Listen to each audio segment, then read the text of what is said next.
Halo pemirsa, Anda menyaksikan berita nasional terkini bersama saya, Ajeng Tiara. Pemirsa, kali ini kami akan mengajak Anda untuk mengetahui informasi terkini dari berbagai isu yang terjadi di dalam maupun di luar wilayah Indonesia. Berikut informasinya untuk Anda.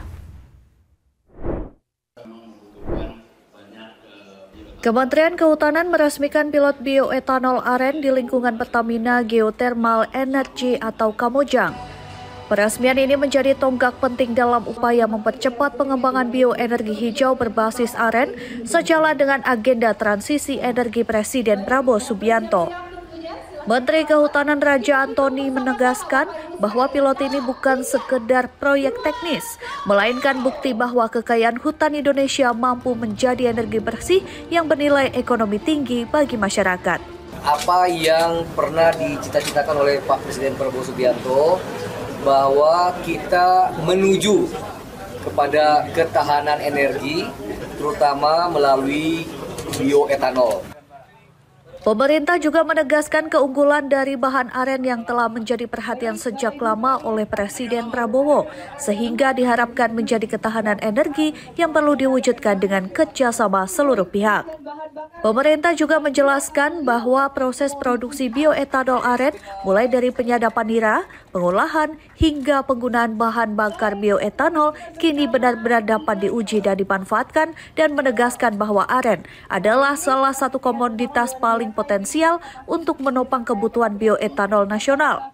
Sebab aren juga dapat tumbuh baik di bawah tegakan hutan mampu hidup di lereng yang tidak cocok untuk tanaman lain, sehingga masyarakat akan memiliki insentif kuat menjaga tutupan hutan dan mencegah alih fungsi lahan. Menteri Kehutanan juga melakukan pengisian bahan bakar dengan kandungan bioetanol aren ke mobil yang telah disiapkan dan langsung mencoba mengendarai mobil yang telah terisi bioetanol aren tersebut.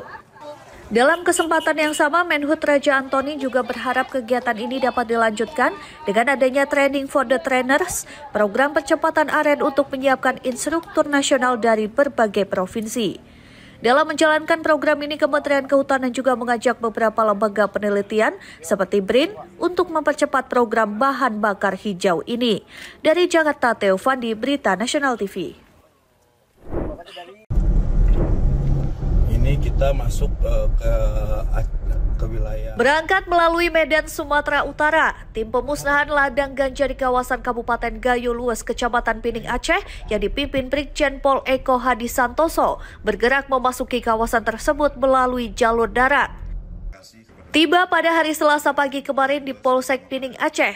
Tim dari Ditipit Narkoba Bareskrim Polri langsung menggelar apel pasukan dan menambah kekuatan dari Muspika dan warga setempat.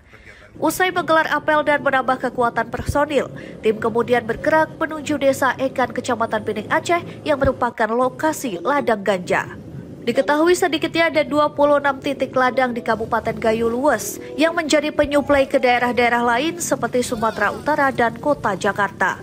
Untuk bisa mencapai lokasi ladang ganja yang berada di ketinggian hampir 1.500 meter di atas permukaan laut itu, petugas harus melewati perjalanan panjang sekitar 10 km dari posisi Polsek Pining dengan jalur yang cukup ekstrim. Tim pun memulai dengan menggunakan motor trail dengan jarak tempuh sekitar 3,8 km. Namun karena medan yang cukup ekstrim ditambah cuaca buruk, membuat 3,8 km terasa seperti belasan kilometer. Tak sedikit petugas yang terjungkal dari motornya akibat jalur tanah bercampur batu yang licin ataupun jalan menanjak. Usai mencapai titik terakhir perjalanan motor, tim melanjutkan dengan berjalan kaki.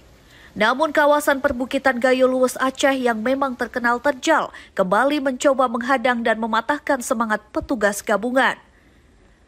Trek dengan elevasi nyaris mencapai 90 derajat, serta derasnya dua aliran kali yang ditemui, semakin membuat petugas harus mengeluarkan ekstra kesabaran dan kehati-hatian. Setelah berjalan kaki selama lebih dari 3,5 jam lamanya, petugas akhirnya tiba di salah satu ladang ganja siap panen terluas dari 26 titik yang ada. Satu persatu pohon ganja setinggi hampir 2 meter itu dicabut dan siap untuk dimusnahkan dengan cara dibakar. Direktur Tindak Pidana Narkoba Bareskrim Mabes Polri Brigjen Pol Eko Hadi Santoso mengatakan terungkapnya ladang ganja ini merupakan pengembangan dari tertangkapnya 2 pengedar ganja di Deli Serdang, Sumatera Utara dengan barang bukti 47 kg ganja siap edar. Yang kita temukan di 26 titik di daerah Gayo Luas di 3 kecamatan yang awalnya kita melakukan penangkapan terhadap 2 tersangka di daerah Deli Serdang. Kita temukan barang bukti ganja siap edar untuk Sumatera Utara sejumlah 47 kg. Sementara itu, Bupati Gayo Luas mengatakan akan menyiapkan program menanam kopi bagi warganya agar tak lagi terlibat penanaman ganja. Untuk mengurangi dampak dari narkoba di Indonesia ini, itu kita mulai hari ini dari hulu gitu. Jadi di hulu dulu kita laksanakan pemusnahan ladang ganja. Mudah-mudahan ini bisa mengurangi peredaran narkoba di tengah-tengah masyarakat gitu, Bang. Dalam penemuan dan pemusnahan ladang ganja ini, petugas masih memburu sejumlah orang yang identitasnya sudah diketahui. Sementara 2 tersangka pemilik 47 kg ganja yang ditangkap pada tanggal 13 November lalu, kini telah dibawa ke Bareskrim Polri untuk diproses hukum. Dari Jakarta, Theo Fandi, Berita Nasional TV. Ya, demikian Berita Nasional terkini, saya Ajeng Tiara, sampai jumpa.